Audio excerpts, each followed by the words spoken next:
الحمد لله وكفى وسلام على عباد الله الذين اصطفى أما بعد فأعوذ بالله من الشيطان الرجيم بسم الله الرحمن الرحيم قال الله تعالى في القرآن المجيد النبي أولى بالمؤمنين من أنفسهم وأموالهم وعن أنس بن مالك رضي الله عنه قال رسول الله صلى الله عليه وسلم لا يؤمن أحدكم حتى أكون أحب إليه من ولده ووالده والناس أجمعين وفي رواية لمسلم حتى أكون أحب إليه من أهله وماله والناس أجمعين وبنحوه ورد عند البخاري من حديث أبي هريرة۔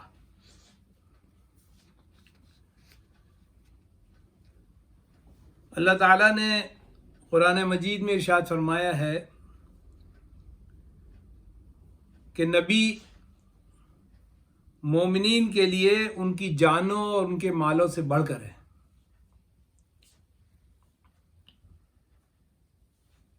اسی چیز کو اللہ کے رسول صلی اللہ علیہ وسلم نے یوں فرمایا ہے کہ تم میں کا کوئی شخص مکمل مومن نہیں ہو سکتا جب تک کہ میں اس کے نزدیک اس کی اولاد سے، اس کے باپ سے اور تمام لوگوں سے زیادہ محبوب نہ ہو جاؤں۔ مسلم کی ایک روایت میں ہے کہ یہاں تک کہ میں اس کو اس کے اہل سے، اس کے مال سے اور تمام لوگوں سے زیادہ محبوب نہ ہو جاؤں۔ اسی طرح کی روایت بخاری میں بھی ہے جو ابی ہریرہ رضی اللہ عنہ سے مروی ہے۔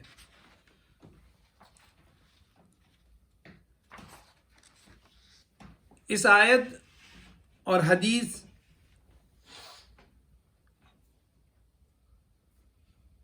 کو جاننے سے یہ بات واضح ہوتی ہے کہ اللہ تعالیٰ نے خود بھی، اللہ کے رسول صلی اللہ علیہ وسلم نے مومنین کو یہ ہدایت فرمائی ہے کہ وہ دنیا کی ہر چیز سے زیادہ اللہ کے رسول صلی اللہ علیہ وسلم محبت کریں، ہر چیز سے زیادہ۔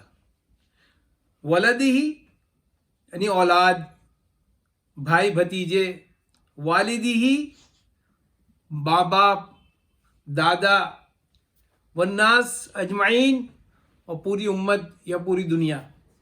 محبت کی جو بھی قسم ہو سکتی ہے، ایک محبت جو ماں باپ سے ہوتی ہے اس میں اجلال ہوتا ہے، اس میں عظمت ہوتی ہے، اس میں ایک احسان کا پہلو ہوتا ہے، ایک فخر کا پہلو ہوتا ہے۔ اولاد سے آدمی جی جان سے زیادہ محبت کرتا ہے، اولاد کے لیے ایک ترحم ہوتا ہے، رحم ہوتا ہے، اس کے لیے مطلب اس کی حفاظت کی خاطر مر مٹنے کا جذبہ ہوتا ہے۔ مال کی حفاظت کے لیے آدمی جان کی بازی لگا دیتا ہے، اہل و عیال کی حفاظت کے لیے جان کی بازی لگا دیتا ہے۔ اسی طرح والناس اجمعین جو عمومی محبت ہے وہ بھی اللہ کے رسول صلی اللہ علیہ وسلم کے لیے زیادہ ہونی چاہیے۔ محبت کا جو بھی پہلو ہو، جو بھی ڈائمنشن ہو محبت کا، اس میں اللہ کے رسول صلی اللہ علیہ وسلم مقدم رہیں گے مومنین کے لیے۔ جب تک ایسا نہ ہو جائے اس وقت تک ایمان کی تکمیل نہ ہوگی۔ یہاں تک کہ بخاری کی ایک روایت میں آتا ہے کہ ایک بار حضرت عمر رضی اللہ تعالیٰ عنہ نے نبی کریم صلی اللہ علیہ وسلم سے کہا کہ لأنت یا رسول اللہ احب الی من کل شیء الا من نفسی، یا رسول اللہ آپ مجھے ہر چیز سے زیادہ محبوب ہیں سوائے میری اپنی جان کے۔ اور یہ بالکل فطری بات تھی جو آپ رضی اللہ تعالیٰ نے کہی، کیونکہ انسان سب سے زیادہ اپنی جان سے محبت کرتا ہے۔ اللہ کے رسول صلی اللہ علیہ وسلم نے فوراً فرمایا لا والذی نفسی بیدی حتی اکون احب الیک من نفسک۔ آپ صلی اللہ علیہ وسلم کا نہیں، اس ذات کی قسم جس کے قبضے میں میری جان ہے، تمہارے ایمان کی تکمیل اس وقت تک نہیں ہو سکتی جب تک کہ تم اپنی جان سے بھی زیادہ مجھے نہ چاہو۔ یہ بخاری کی روایت ہے۔ فقال له عمر، اس پہ حضرت عمر رضی اللہ عنہ نے فوراً کہا فإنك الآن والله أحب إلي من نفسی، اے اللہ کے رسول صلی اللہ علیہ وسلم اب آپ مجھے اپنی جان سے بھی زیادہ عزیز ہیں۔ فقال الآن یا عمر، اس پر حضور پاک صلی اللہ علیہ وسلم نے کہا کہ ہاں اب تمہارا ایمان مکمل۔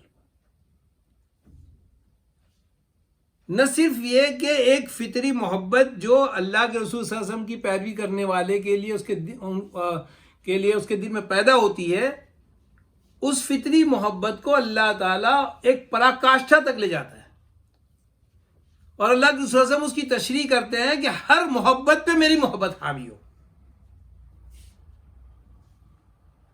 اور یہ وہ چیز ہے جو مستقل کوشش سے اور مستقل اپنے آپ کو مختلف چیزوں سے بہراور کر کے آدمی اس مقام تک پہنچتا ہے جہاں اللہ اور اس کے رسول جو ہے اس کو اس کی جان سے بھی زیادہ پیارے ہوتے ہیں.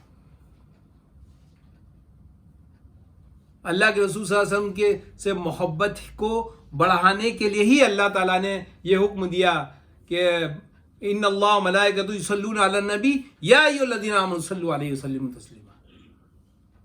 اللہ اور اس کے فرشتے اللہ کے رسول صلی اللہ علیہ وسلم پر درود بھیجتے ہیں. اے ایمان والو تم بھی اللہ کے رسول پر سلام بھیجو. اللہ کے رسول صلی اللہ علیہ وسلم نے فرمایا من صلی علیہ واحدا صلی اللہ علیہ عشرہ. جو میرے اوپر ایک بار درود بھیجے گا اللہ تعالیٰ اس کے اوپر 10 بار درود بھیجیں گے.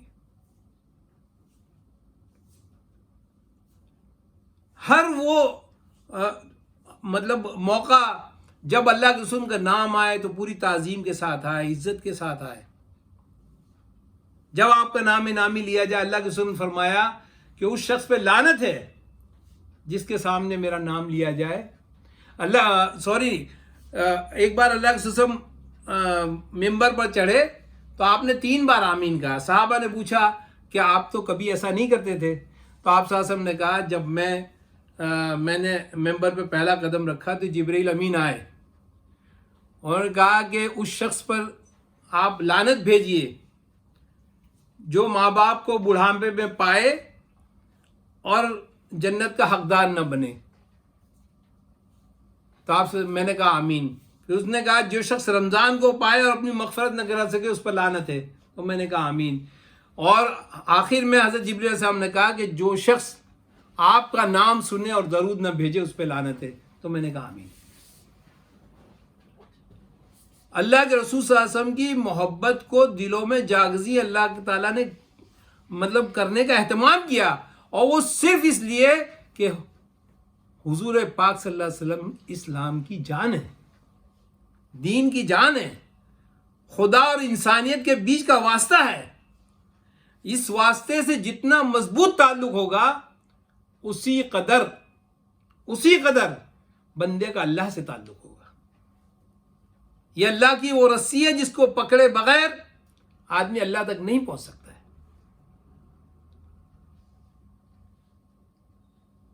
نہ صرف یہ کہ پازیٹیولی اس محبت کو پروان چڑھایا گیا، بلکہ منفی انداز میں اس محبت کو میں رکاوٹ جو بھی چیز بن سکتی ہے اس کو ہٹایا گیا. آپ صلی اللہ علیہ وسلم سے محبت ایمان کا تقاضا قرار دیا گیا، اور آپ صلی اللہ علیہ وسلم کی اہانت اور تضحیق کو ایمان کے منافی، ارتداد اور کفر سے تعبیر کیا گیا. اور تو اور اللہ کے رسول صلی اللہ علیہ وسلم کی تضحیق اگر مقصود نہ ہو لیکن صرف مذاق کے انداز میں آپ کا امیٹیشن کسی نے کیا. مروان کا باپ حکم دونوں صحابی تھے، دونوں اللہ کے رسول پہ ایمان رکھتے تھے. تو حکم جو ہے وہ اللہ کے رسول صلی اللہ علیہ وسلم کی طرح چل کے نقل کرتا تھا ان کی.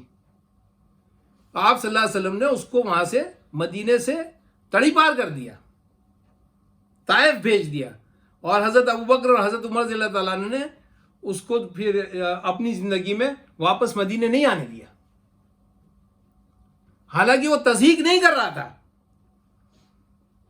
جیسے آج کل عام انداز میں کسی بھی سربراہ کا کارٹون بنا دیتے ہیں اور اس کو جو ہے آزادی اظہار کا ذریعہ سمجھتے ہیں. اللہ کے رسول صلی اللہ علیہ وسلم کو مقام دیا گیا تھا کہ آپ تضحیق کا یا ان کے استخفاف کا ادنا سا انداز بھی نہیں اختیار کر سکتے.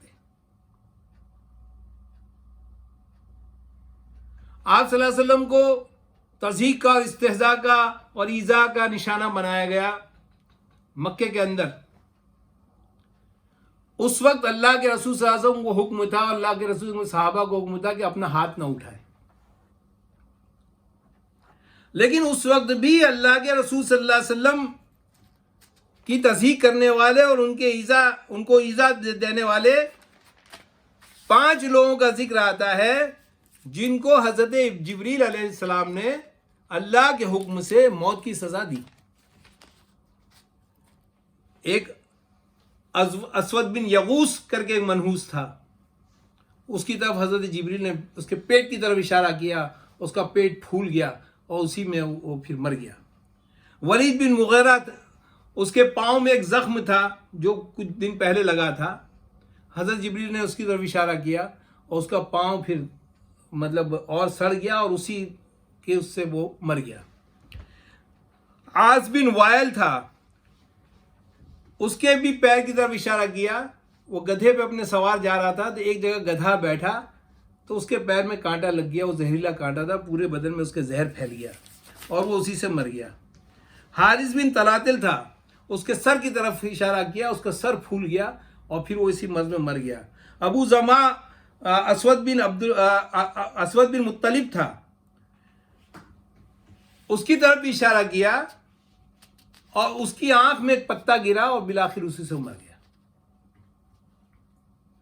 یہ روایت خود بتاتی ہے کہ مکے کی بے کسی کے حالت میں بھی، جبکہ مسلمانوں کو ہتھیار اٹھانے کا حکم نہیں تھا، اس وقت بھی جن لوگوں نے اللہ کے رسول صلی اللہ علیہ وسلم کی ایذا رسانی کی، اللہ تعالیٰ نے ان کو قرار واقعی سزا دی. لیکن جیسے ہی مکے کی زندگی سے ہجرت کر کے آپ صلی اللہ علیہ وسلم مدینہ تشریف لائے اور آپ صلی اللہ علیہ وسلم کو حکم دیا اذن للذین قتلوا اذن للذین ظلموا، جن لوگوں پر ظلم ہوا ان کو اجازت دی جاتی تلوار اٹھانے کی. اس حکم کے بعد آپ صلی اللہ علیہ وسلم نے سب سے پہلے ہجری 2 میں جب بدر میں فتح کے بعد آپ صلی اللہ علیہ وسلم قیدیوں کو لے کے لوٹ رہے تھے تو وہاں آپ صلی اللہ علیہ وسلم جب پہنچے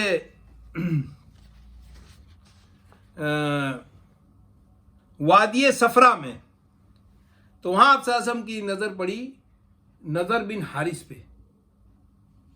یہ وہ شخص تھا جس نے اللہ کے رسول صلی اللہ علیہ وسلم کو بہت ستایا تھا. ایک بار آپ سدے میں گئے تو گردن پہ پیر رکھ دیا، یہاں تک کہ آپ کی آنکھیں باہر کو نکل آئیں. آپ صلی اللہ علیہ وسلم نے اس کو دیکھا قیدیوں میں تو حضرت علی کو حکم دیا اسے قتل کر دو، اسے وہیں قتل کر دیا گیا. پھر اگلے پڑاؤ پہ آپ صلی اللہ علیہ وسلم کی نظر پڑی ایک دوسرے شخص پر، عقبہ بن ابی معیط پر، ارقد نتیوہ میں.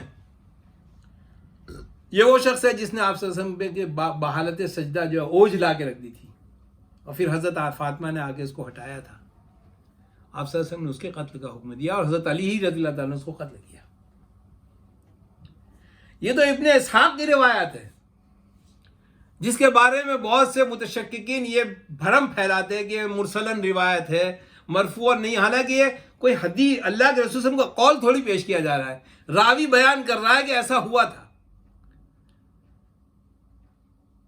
لیکن بخاری میں ایک روایت آتی ہے کہ ایک یہودی جس کا نام کعب بن اشرف تھا، جو اللہ کے رسول صلی اللہ علیہ وسلم کی شان میں ہجو کرتا تھا، وہ قریشیوں کو اللہ کے رسول کے خلاف اکساتا تھا. اللہ کے رسول نے ایک دن کہا کون مجھے اس سے نجات دلائے گا؟ ایک صحابی اٹھے، کہا یا رسول اللہ میں نجات دلاؤں گا، اور کسی طرح اس کے پاس گئے، اس کا سر کاٹ دیا. ماورائے عدالت قتل تھا. یہ اللہ کے رسول بہت انصاف پسند تھے، لیکن اس معاملے میں اس کی سنگینی کے باعث ماورائے عدالت قتل کو نہ صرف آپ نے جائز ٹھہرایا بلکہ اس کو ابھارا.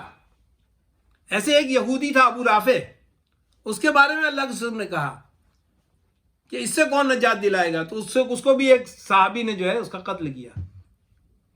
اسی طرح ایک دن ایک عورت کی لاش ملی اور لوگ پریشان ہو گئے کس نے قتل کیا ہوگا اس کو. بالآخر اللہ کے رسول نے کہا میں قسم دیتا ہوں اس شخص کو جس نے یہ قتل کیا ہے کہ وہ سامنے آئے، ورنہ میں بہت سخت اقدام کروں گا. تو ایک صحابی جو نابینا تھے وہ اٹھے اور کہا یا رسول اللہ میں نے اس کو قتل کیا ہے. کہ کیوں قتل کیا؟ تو کہ یہ میری باندی ہے میرے ساتھ اس کا بہت اچھا سلوک تھا. 2 موتی جیسے بچے تھے اس سے میرے, لیکن یہ آپ کو گالیاں دیتی رہتی تھی. میں نے اس کو سمجھایا تب بھی نہیں مانی, میں نے اس کو دھمکایا تب بھی نہیں مانی. بالآخر کل رات میں نے اس کو پیار سے اپنے پاس بلایا اور اس کا پیٹ چاک کر دیا. اللہ کے رسول نے فرمایا گواہ رہنا, اس کے خون کی کوئی قیمت نہیں ہے, یعنی اس کا بدلہ نہیں لیا جائے گا. اس میں آپ صلی اللہ علیہ وسلم نے حکم بھی نہیں دیا تھا. ایسے آپ صلی اللہ علیہ وسلم نے فتح مکہ کے موقع پر 9 سے لے کر 16 تک کی روایت آتی ہے, لوگوں کے بارے میں کہا تھا کہ اگر یہ خانہ کعبہ کے غلاف میں بھی لپٹے ہوئے ملے تو ان کو قتل کر دینا. جس دن سب کو معاف کر دیا گیا تھا, جنگ بدر میں بھی سارے لوگوں کو معاف کیا گیا تھا, لیکن ان 2 کو قتل کیا گیا تھا. فتح مکہ میں بھی سب لوگوں کو عام معافی دی گئی تھی, لیکن ان لوگوں کے بارے میں کہا تھا کہ اگر یہ خانہ کعبہ کے غلاف میں بھی لپٹے ہوئے ملے تو ان کو قتل کر دینا. اس میں سے ایک ابن خطل تھا. آپ صلی اللہ علیہ وسلم اونٹ پر سوار تھے, سر پہ وہ ٹوپی رکھ مطلب وہ خود پہن رکھی تھی, ہتھیار بند تھے, اور کسی نے بتایا کہ یا رسول اللہ ابن خطل خانہ کعبہ کے پردے سے لپٹا ہوا ہے. آپ صلی اللہ علیہ وسلم نے اقتل ہو, قتل کر دو اس کو. یہ صحیح بخاری کی حدیث ہے. تو مثبت اور منفی ہر لحاظ سے اللہ کی رسول صلی اللہ علیہ وسلم کی محبت کو ہر چیز پر مقدم کیا گیا, اور یہ وہ چیز ہے, یہ وہ نشان امتیاز ہے جو ملت اسلامیہ کو حاصل ہوا ہے. اس قدر اعزاز, اس قدر محبت, اس قدر فداکاری ان کے خداؤں کو بھی حاصل نہیں ہے جو ہمارے اللہ کے رسول صلی اللہ علیہ وسلم کو حاصل ہے. اور ملت نے اپنے خون سے اس محبت کو سینچا ہے. ابھی جو پیرس میں واقعہ ہوا ہے کوئی انوکھا واقعہ نہیں ہے. عبداللہ شیشانی نے جو ایک شاتم اور گستاخ رسول کو جو قتل کیا ہے, یہ تاریخ کا پہلا واقعہ نہیں ہے. یہ شخص پچھلے 5 سال سے 2015 سے اللہ کے رسول صلی اللہ علیہ وسلم کے خاکے اڑاتا تھا. لوگ کہتے ہیں انجانے میں, لوگ دعوت نہیں پہنچنے کی وجہ سے لوگ مذاق بناتے اللہ کے رسول صلی اللہ علیہ وسلم کا. پوری تاریخ اٹھا کے دیکھ لیجئے, جن لوگوں نے اللہ کے رسول صلی اللہ علیہ وسلم کا ڈیلیبریٹلی مذاق اڑایا ہے, انہوں نے اللہ کے رسول صلی اللہ علیہ وسلم کو, ان کی دعوت کو بخوبی سمجھا تھا, اور یہ سمجھ لیا تھا کہ ان کے ظالمانہ, فاحشانہ اور لوگوں پر ظلم کرنے والے, لوگوں کو نیچا دکھانے والے جو ان کے منصوبے ہیں, ان منصوبوں کو یہ ایمان والا, انصاف والی قیادت ختم کر دے گی. اللہ کے رسول صلی اللہ علیہ وسلم نے ان کا کیا بگاڑا ہے؟ وہ تو موجود بھی نہیں ہے ظاہری طور پر دنیا میں. کیوں ان کو گالی دے رہے ہیں؟ اگر تمہیں مسلمانوں سے تکلیف ہے, مسلمان کو گالی دو, ہمارے باپ کو گالی دو, ہماری ماں کو گالی دو, ہماری پوری ملت کو گالی دو. تم حضور کو کیوں گالی دیتے ہو؟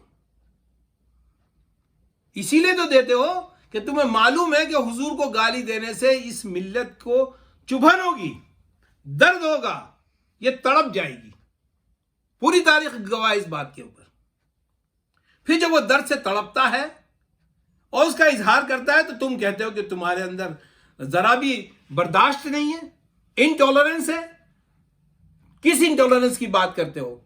کیا کسی مسلمان نے مریم بطول پر کبھی نازیبا الفاظ کہے؟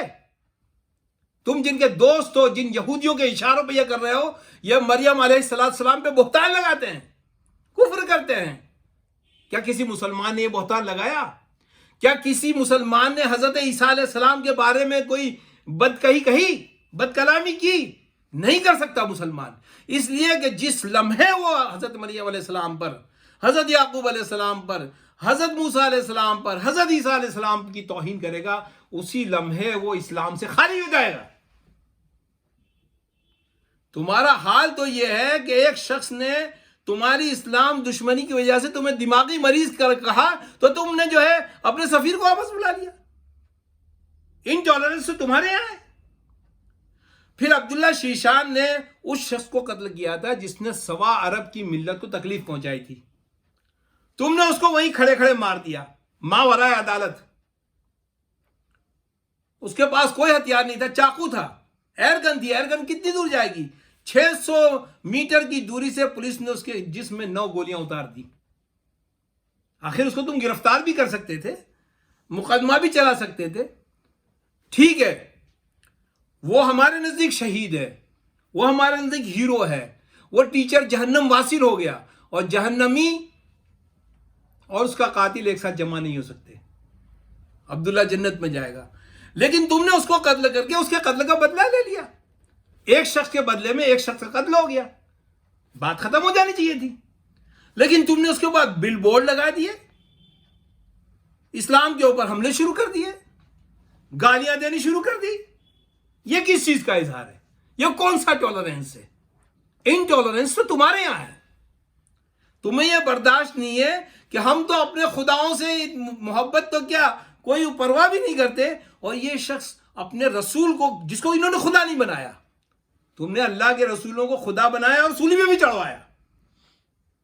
امت محمد صلی اللہ علیہ وسلم نے اللہ کے رسول کو خدا نہیں بنایا، ان کو رسول کے مقام پہ رکھا، اللہ کے بندے کے مقام پہ رکھا، لیکن اس سے شدید محبت کی. اور جس شخص نے ان کے خلاف ہرزہ سرائی کی کوشش کی، اس کی زبان کھینچ لی، اس کی گردن اتار لی. تم کہتے ہو قانون ہاتھ میں لینے کی کیا بات ہے؟ He just did it in a fit of rage. غصہ اتنا آیا اس کے رسول کو گالی دی کہ اس نے غصے میں اس کو قتل کر دیا. تمہارے یہاں اس طرح کے مقدمات ہوتے ہیں اور تم اسے انسینیٹی ثابت کرتے ہو کہ he was not sane at the time of the act. لیکن تم نے اس کو ماوراء عدالت تمہارا قتل بھی کر دیا. اب پوری دنیا میں مسلمانوں کی عزت کے در پہ ہو تم. اس سے صاف ظاہر ہوتا ہے کہ تم حضور پاک صلی اللہ علیہ وسلم کی آڑ میں اپنے ظالمانہ نظام کو برقرار رکھنے کے لیے پوری امت مسلمہ کو اس مقام پر تو پہنچانا چاہتے ہو جہاں ان کے رسول کو گالی دی جائے تو وہ برداشت کر لیں، جہاں ان کے دین کو گالی دی جائے تو وہ برداشت کر لیں، جہاں ان کے دین میں تانے دیے جائے تو ان کو برداشت کر لیں، اور بالآخر وہ اپنے دین سے ہی دستبردار ہو جائیں. لیکن گھبراؤ نہیں، ایسا نہیں ہونے والا ہے. اس ملت کی خمیر میں، اس کے رگو پے میں حب رسول ایسی بھر دی گئی ہے کہ انشاءاللہ جن کو تم سمجھتے ہو تم نے ان کو سیکولر بنا دیا ہے، دین سے دور کر دیا ہے، وہ بھی اللہ کے رسول صلی اللہ علیہ وسلم کے نام پہ اپنی جانیں فدا کر دیں گے. عبداللہ شیشان کا بیک گراؤنڈ کیا ہے؟ ان کے والدین شیشان سے ہجرت کر کے یہاں فرانس آئے تھے، اور ان کو ابھی 10 سال کا ویزا ملا تھا کیونکہ یہ دنیا دار لوگ تھے. لیکن اللہ کے رسول صلی اللہ علیہ وسلم کی محبت مسلمان بچے کے دل میں ماں کے دودھ کے ساتھ اترتی ہے. تم اس کو ختم نہیں کر پاؤ گے. لیکن خطرہ باہر سے کم ہوتا ہے، جو خطرہ بھیتر گھاٹ جو لگتا ہے وہ زیادہ ہوتا ہے. میرا اس موضوع پہ گفتگو کا کوئی ارادہ نہیں تھا کیونکہ یہ متفقہ مسئلہ ہے. ابن تیمیہ نے پوری ایک کتاب لکھی ہے الصارم المسلول، ننگی تلوار کے نام سے، اور دنیا کے سامنے ثابت کر دیا کہ شاطی میں رسول کی ایک ہی سزا ہے، قتل. مگر افسوس اس بات پہ ہوتا ہے کہ کچھ لوگ جو اسلام کے پیروکار ہیں، اس کی اسلامی انقلاب کے دعوت کے علمبردار کہتے ہیں اپنے آپ کو، وہ جب آنکھوں میں دھول جھونکنے کی کوشش کرتے ہیں اور ایک متفقہ مسئلے کو مشکوک بنانے کی کوشش کرتے ہیں، تب دکھ ہوتا ہے. ہندوستان کی ایک ملک گیر رفاہی تنظیم، اسلامی رفاہی تنظیم، اس کے نائب صدر یا نائب امیر، جو بھی ان کی جو بھی ٹرمینالوجی ہو، انہوں نے پچھلے 23 اکتوبر کو ایک خطبہ دیا، اور یہیں دہلی کی ایک گنبد والی مسجد کے سامنے نے مجھے اس کی کلپ بھیجی، اور پھر 2 دن بعد وہ خود مجھ سے ملنے آیا اور اپنے کرب کا اظہار کیا. اور واقعی وہ بات بہت تکلیف دہ اور کرمناک ہے. اس میں انہوں نے جو فرمایا وہ یہ کہ پہلے ایک سما باندھا کہ اللہ کے رسول صلی اللہ علیہ وسلم کی سیرت کو جاننے کا سب سے مستند ذریعہ قرآن ہے. بظاہر یہ بہت اچھی بات ہے، لیکن عربی میں ایک محاورہ ہے، کلمۃ حق ارید بہ الباطل، ایک سچی بات ہے جس کے ذریعے ایک جھوٹ کو بڑھانا مقصود ہے. یہ ایک طائفہ ہے، ایک ٹولہ ہے جو یہ دنیا کے سامنے کہتا ہے ہمارے لیے قرآن کافی ہے، اور اس تعلق سے اللہ کے رسول صلی اللہ علیہ وسلم کی کافی احادیث ان کے بارے میں پیشن گوئی کی تھی. اس طرح سے یہ لوگوں کو دھوکہ دیتے ہیں کہ دیکھو ہم قرآن کی بات لائے ہیں، اور پھر قرآن کی انہوں نے ایک آیت پیش کر دی، انا کفیناک المستہزئین، اے نبی ہم آپ کے لیے کافی ہیں مذاق اڑانے والوں کی طرف سے، ان سے ہم بدلہ لیں گے، آپ اپنا کام کرتے رہیے. اور وہ بس اسی پہ اکتفا کرتے ہیں کہ یہی ہمیں ہدایت دی گئی ہے کہ مذاق اڑانے والوں کے سے ہم نمٹ لیں گے، آپ اپنا کام کرتے رہیے. حالانکہ اللہ کے رسول صلی اللہ علیہ وسلم کی عظمت، ان کی عزت کے تعلق سے قرآن میں بہت ساری احادیث آئی ہیں جس میں ان کے مخالفت کرنے والے، ان کا استہزاء کرنے والوں کو جہنم کی وعید بھی سنائی گئی ہے، ان کو جو ہے دنیا کے اندر بھی خزی کی وعید سنائی گئی ہے، آخرت کی تباہی کی وعید سنائی گئی ہے. ان سب آیت کو چھوڑ کر انہوں نے صرف ایک آیت پر محدود کر دیا. حالانکہ سب کو معلوم ہے کہ کوئی بھی اسلامی حکم قرآن اور حدیث کو ملا کر کے مکمل ہوتا ہے. ان کا یہ کہنا کہ قرآن سب سے مستند ذریعہ ہے، تو گویا آپ کہہ رہے ہیں دوسرے غیر مستند ذرائع ہیں. میں نے ابھی آپ کے سامنے جو احادیث پیش کی ہے بخاری شریف کی اور دوسری مستند احادیث، اس سے صاف معلوم ہوتا ہے کہ اللہ کے رسول صلی اللہ علیہ وسلم نے جو ہے شاتم رسول کو قتل کرنے کا حکم دیا ہے، اور آپ آدھی ادھوری بات رکھ رہے ہو. آپ آدھی ادھوری بات رکھ رہے ہو، کہہ رہے ہو اللہ کا حکم یہی ہے. یہ تو ایسے ہی ہو گیا جیسے کوئی شخص کہے کہ کانسٹیٹیوشن آف انڈیا میں کہاں لکھا ہے کہ ریڈ لائٹ پہ نہیں کھڑے رہو گے تو چالان ہوگا. اگر اس طرح کی تفصیلات کانسٹیٹیوشن انڈیا میں لکھی جاتی تو جانے کتنی جلد میں ہوتی وہ کانسٹیٹیوشن. قرآن نے تو صاف کہا ہے من یطع الرسول فقد اطاع اللہ، جس نے رسول کی اطاعت کی اس نے گویا اللہ کی اطاعت کی. جگہ جگہ یہ بات ہے، اس کا ابھی موقع نہیں ہے. لیکن یہ طائفہ آنکھوں میں دھول جھونک کر کے دشمنان اسلام کو مضبوط کرتا ہے، ان کو خوش کرنا چاہتا ہے. پوری امت متفق ہے اس بات پر، لیکن قرآن کی ایک آیت لا کر کے پھر اس کی تفسیر بھی انہوں نے کس سے کی ہے؟ ایک تفسیری روایت سے، جو میں نے حضرت جبریل علیہ السلام والی جو ہے آیت پیش کی ہے، روایت پیش کی ہے. اگر وہ روایت نہ ہو تو یہ آیت پھر بھی مبہمی رہے گی. تو اگر ایک تفسیری روایت سے ایک آیت کی آپ جزوی تفسیر کر رہے ہیں، تو جو صریح احادیث ہیں اس معاملے میں اور جو بخاری کے درجے کی احادیث ہیں ان سے آپ کیوں صرف نظر کر رہے ہیں؟ کیا آپ منکر حدیث ہیں؟ ان حدیثوں کا انکار کر رہے ہیں؟ سب کو معلوم ہے کہ اسلام ایوالو ہوا ہے. مکی زندگی میں احکامات کچھ اور تھے، مدنی زندگی میں احکامات کچھ اور تھے. مکی زندگی میں شراب پی کر بھی آدمی نماز پڑھ سکتا تھا، اور یہ حکم بھی مکی زندگی کا انا کفیناک المستہزئین. تو کیا آج ہم یہ کہہ سکتے ہیں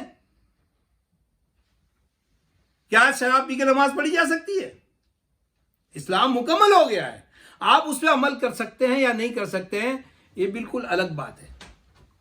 آدمی پہ اگر نصاب نہیں تو زکوٰۃ کیسے واجب ہو جائے گی؟ لیکن کوئی یہ کہے کہ زکوٰۃ کا حکم ہی نہیں ہے، آدمی استعداد نہیں رکھتا ہے، اس کے اندر طاقت نہیں ہے، نصاب نہیں ہے، یا وہ جانے کی استطاعت نہیں رکھتا، اس پہ حج فرض نہیں ہوگا. لیکن جو شخص بھی استطاعت رکھتا ہے، اس پر حج فرض ہو گیا، اور نہیں کرتا تو اللہ کے رسول نے فرمایا کہ اللہ کو اس سے کوئی فرق نہیں پڑتا کہ وہ یہودی ہو کے مرے یا نصرانی ہو کے مرے. تو جب بھی اسلام کی تاریخ پیش کی جائے گی، اسلام کا قانون پیش کیا جائے گا، اس کو مکمل تصویر پیش کی جائے گی، آدھی ادھوری تصویر نہیں پیش کی جائے گی. پھر وہ کہتے ہیں اللہ پہ چھوڑ دو، اور ہمارے کرنے کے دو کام ہیں. کیا کام ہے؟ وہ کہتے ہیں کہ قانون کو اپنے ہاتھ میں مت لو. قانون کو تو آپ اپنے ہاتھ میں لے رہے ہیں. قانون تو یہ ڈیفائن کر رہا ہے کہ جو بھی اللہ کے رسول صلی اللہ علیہ وسلم کے ساتھ گستاخی کرے اس کو قتل کر دو، اور تم کہہ رہے ہو نہیں اللہ پہ چھوڑ دو. قانون تو آپ اپنے ہاتھ میں لے رہے ہیں. آپ لوگوں کو روک رہے ہیں کہ انسانوں کا بنایا ہوا قانون اپنے ہاتھ میں مت لو، اور آپ خدا کے بنائے ہوئے قانون کو اپنے ہاتھ میں لے رہے ہیں. اللہ سے ڈریے. کس کو خوش کرنے کے لیے کام کر رہے ہیں آپ؟ اسی طرح جو انسانی قانون ہے اس میں وہ قانون بھی بعض مستثنی حالات میں قانون اپنے ہاتھ میں لینے کی اجازت دیتا ہے. کسی شخص کی عزت پہ حملہ ہو جائے، کسی شخص کو قتل کرنے کی کوشش کی جا رہی ہو، اور اس کے بعد اتنا موقع نہ ہو کہ پولیس کو بلا سکے یا کسی اور کو مدد کے لیے بلا سکے، اور وہ سیلف ڈیفنس میں اس کو قتل کر دے، تو قانون اس کو مجرم نہیں مانے گا. یہ نہیں کہے گا تم نے قانون کیوں ہاتھ میں لیا. اور یہاں اللہ کے رسول صلی اللہ علیہ وسلم کی بات ہو رہی ہے جو انسان کی اپنی جان سے بھی زیادہ بڑھ کر ہے، اور آپ کہتے ہیں قانون ہاتھ میں نہ لیں. کس قانون کی بات کر رہے ہیں آپ؟ ہر قانون کے اعتبار سے آپ کی بات بالکل غیر قانونی، غیر واجب، غیر عقلی، irrational ہے. کس چیز سے بچنا چاہ رہے ہیں آپ؟ اسی طرح آپ کہتے ہیں آپ پولیس اسٹیشن میں جائیے، وہاں FIR لکھوائیے، قانونی چارہ جوئی کیجیے. قانونی چارہ جوئی ہوئی ہے. انگریزوں کے زمانے میں انگریزوں کے بہکاوے میں آ کر ہندوؤں کا ایک مذہبی طبقہ پیدا ہوا جس کو آریہ سماجی کہا جاتا ہے. انہوں نے باقاعدہ اللہ کے رسول صلی اللہ علیہ وسلم کے خلاف رنگیلا رسول جیسی نعوذ باللہ کتاب لکھی اور ان کی اہانت کی کوشش کی. اور اس وقت بڑے بڑے لوگ تھے. علامہ اقبال رحمۃ اللہ علیہ اس وقت تھے، محمد علی جناح تھے، اور دوسرے قائدین اسلام تھے. تو راجپال نام کا ایک شخص تھا جو لاہور میں یہ شرارتیں کر رہا تھا.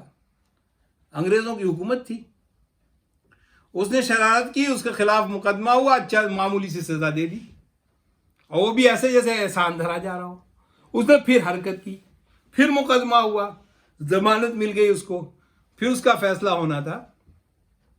غازی علم الدین، ایک بڑھئی کا بیٹا، اللہ نے اس کو یہ سعادت دی.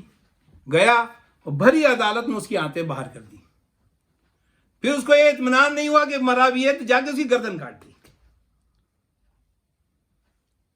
ایک پولیس والا جج بھاگنے لگے، لوگ بھاگنے لگے. اس قتل کے گواہ جج تھے، اور اس کا مقدمہ محمد علی جناح نے لڑا تھا اور بہت شاندار بحث کی تھی.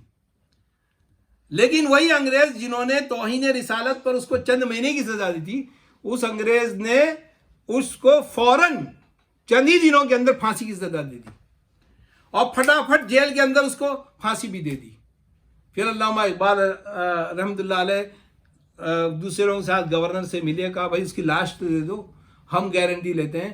اس کی لاش کو وہاں سے نکلوایا اور ایک جلوس نکلا، اور دور دور سے لوگ آئے. ایسا شاندار جلوس نکلا، مسلمانوں نے نکالا اس کی جنازے کا. اس پر انگریزوں نے گولی چلا دی اور 100 سے زیادہ لوگ شہید ہو گئے. ادھر شدھانند نام کا ایک آدمی تھا جس کو ایک کاتب، معمولی سے کاتب غازی عبدالرشید، جو ITO کے پاس اس کا مقبرہ ہے جہاں پہلے تہاڑ جیل ہوا کرتی تھی، اس نے اس کو شہید کر دیا، ارے اس کو مار دیا، اور پھر خود اپنے آپ کو پیش کر دیا. پوری قوم نے اس کا ساتھ دیا.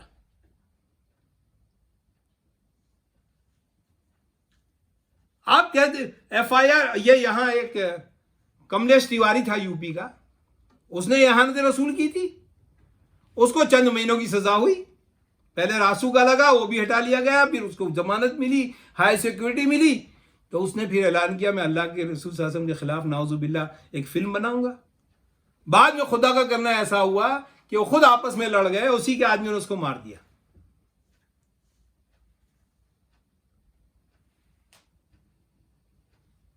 تو یہ جو آپ قانونی چارہ جوئی کہہ رہے ہیں، کس قانون کی چارہ جوئی کہہ رہے ہیں آپ کہہ رہے ہیں ایسا قانون بنانے کے لیے کوشش کرو جس میں ساری مذہبی شخصیات کی بے حرمتی جو ہے وہ قانوناً جرم مانا جائے۔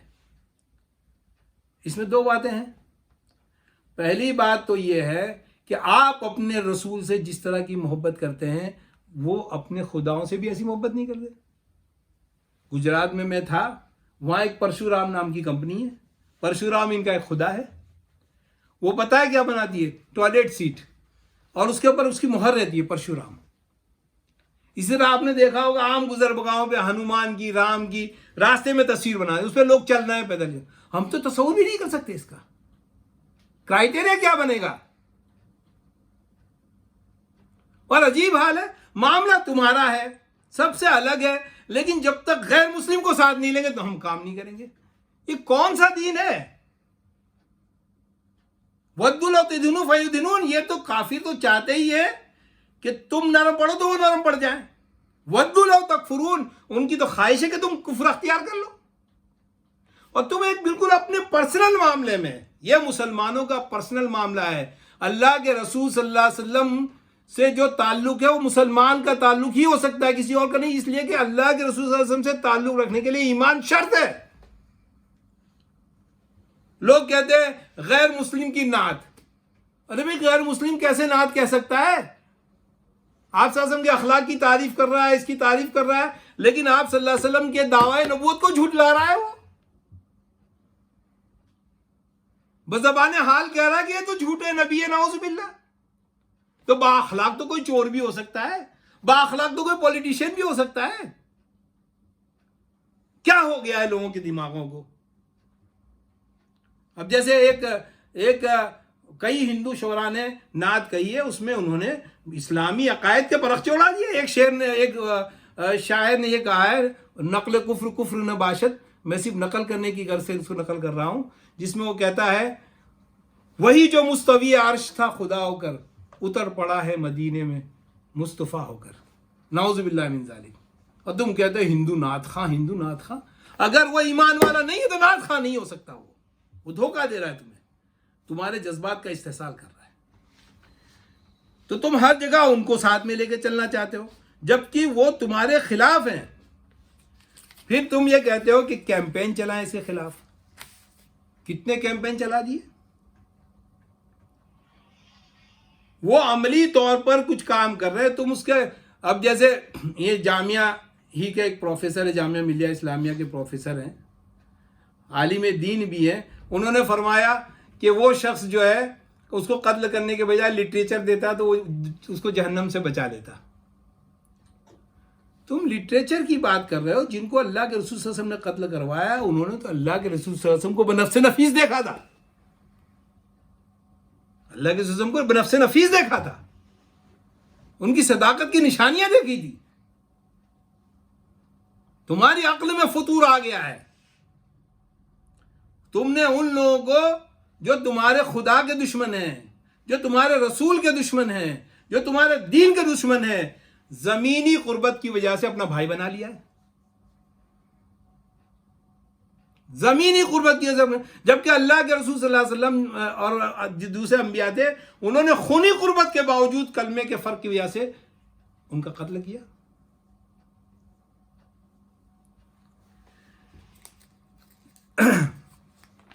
اسی طرح آپ کہہ رہے ہیں کہ ہمیں دعوت دینی چاہیے۔ اللہ کے بندو، کس دعوت کی بات کر رہے ہو؟ یہ عمل خود ایک دعوت ہے۔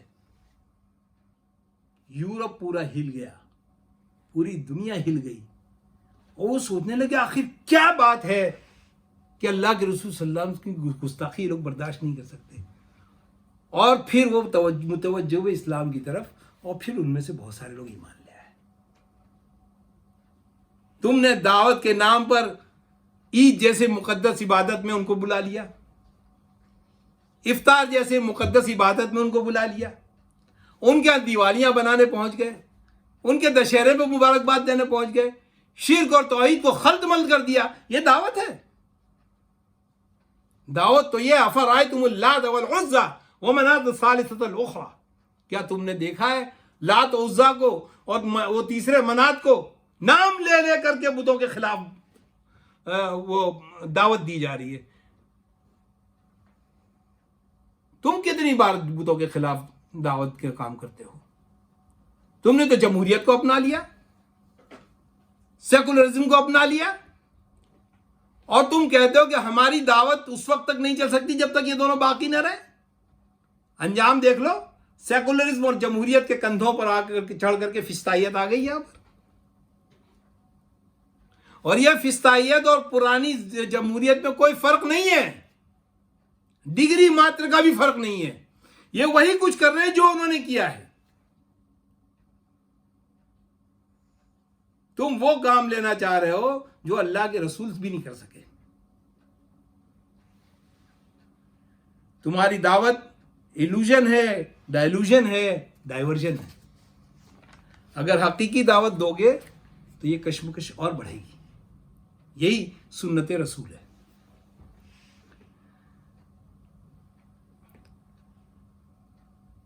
اس موقع پہ میں بس اتنا کہنا چاہوں گا، خود ان سے بھی، ان نائب صدر صاحب سے بھی، اور اس پورے طائفے سے، کہ تم جب تک ان کے دین کو اختیار نہیں کر لو گے تب تک یہ تم سے راضی نہیں ہوں گے، اور جب تم دین میں ملاوٹ کرو گے تو اللہ تمہارا رب تم سے ناراض ہو جائے گا۔ اب تم فیصلہ کر لو کہ لوگوں کو خوش کرنے کے لیے تم اللہ کو ناراض کرنا چاہتے ہو، یا اللہ کو خوش کرنے کے لیے تم لوگوں سے برت اختیار کرتے ہو۔ اقول قولی ھذا واستغفر اللہ لی ولکم اجمعین، وآخر دعوانا الحمد للہ۔